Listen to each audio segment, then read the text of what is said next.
Welcome to our channel. ఈరోజు సేమియా పాయసం recipe చూసేయండి. నేను ఇక్కడ పాలు కాచి చల్లార్చి పక్కన పెట్టేసుకున్నాను. సేమియా అయితే ఒక గ్లాస్కి ఇంకొంచెం ఎక్కువ తీసుకొని నేను సైడ్కి పెట్టుకున్నాను. ఇప్పుడు ఒక గిన్నెలో ఒక 1 స్పూన్ వరకు నెయ్యి అయితే యాడ్ చేసేసుకొని డ్రై నట్స్ని నేను అలా నార్మల్గా క్రష్ చేసుకున్నాను. బాదం, జీడిపప్పు తీసుకున్నాను. మీ దగ్గర ఇంకా వేరే నట్స్ ఉంటే కూడా మీరు యాడ్ చేసుకోవచ్చు. ఈ నట్స్ని నార్మల్గా రోస్ట్ చేసుకుందాము. సేమియా పాయసంలో నట్స్ వల్ల చాలా మంచి టేస్ట్ వస్తుంది కదా.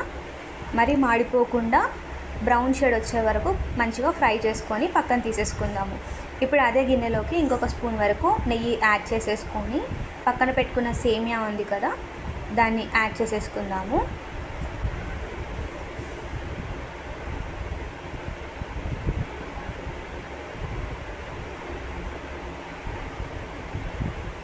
ఇలా సేమియా వేసుకున్న తర్వాత కొంచెం దగ్గర ఉండి మిక్స్ చేస్తూ ఉండండి.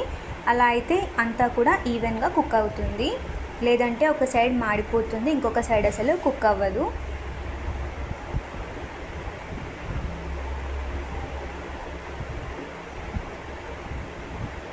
మంచి డార్క్ షేడ్లోకి వచ్చే వరకు అయితే మిక్స్ చేసుకోవాలి. మంచి బ్రౌన్ కలర్కి రావాలి, కానీ మాడిపోకుండా కలుపుతూ చూసుకోండి.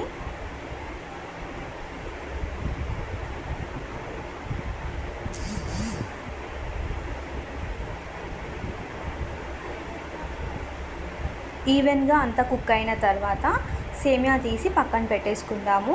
ఇప్పుడు అదే గిన్నెలోకి కాచి చల్లార్చిన పాలు ఉన్నాయి కదా, సో అవి కూడా యాడ్ చేసేసుకుందాము. దీనిలోకి నేను ఒక 1 గ్లాస్ వరకు వాటర్ కూడా యాడ్ చేసుకుంటున్నాను. మీరు కావాలంటే మొత్తం పాలతో చేసుకోవచ్చు. ఇప్పుడు సేమియా తీసుకున్న గ్లాస్తోని నేను 1 గ్లాస్ షుగర్ వేసుకుంటున్నాను. మీకు స్వీట్ ఎక్కువ వద్దు అనుకుంటే మీరు తగ్గించి కూడా వేసుకోవచ్చు.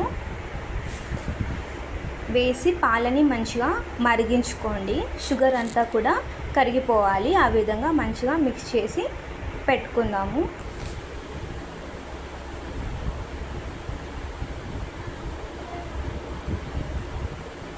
పాలు ఇలా మంచిగా కుక్ అయిన తర్వాత ఫ్రై చేసి పెట్టుకున్న సేమియా కూడా యాడ్ చేసేసుకుందాము. సేమియా వేసిన తర్వాత సేమియాని మంచిగా ఉడికించుకుందాము పాలలో. దగ్గర ఉండి మిక్స్ చేస్తూ ఉండండి, లేదంటే అడుగంటిపోతుంది.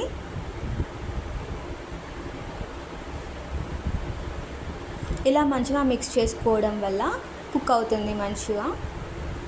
నేను దీనిలోకి అయితే ఒక 1/2 స్పూన్ వరకు నెయ్యి యాడ్ చేసుకుంటున్నాను. మీకు ఇష్టం లేకపోతే మీరు స్కిప్ చేసేయచ్చు.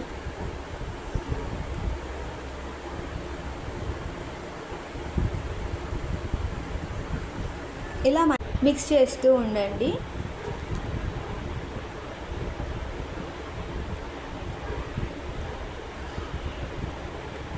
ఇలా పాలు మంచిగా ఉడికి మరుగుతుంటాయి కదా, మరిగే వరకు పెట్టుకొని మంచిగా కలుపుతూ ఉండండి. దీనివల్ల సేమియా బాగా కుక్ అవుతుంది. ఇలా పాలు మరుగుతున్నాయి కదా, ఈ టైంలోనే మనము ఒక 2 to 3 మినిట్స్ అలా ఉంచి పక్కన ఫ్రై చేసి పెట్టుకున్న డ్రై నట్స్ ఉన్నాయి కదా, అవి కూడా యాడ్ చేసేసుకొని బాగా మిక్స్ చేసుకుందాము. ఒక 2 మినిట్స్ అలా ఉంచి స్టవ్ ఆఫ్ చేయండి. చల్లారిన తర్వాత ఇంకా చిక్కబడుతుంది.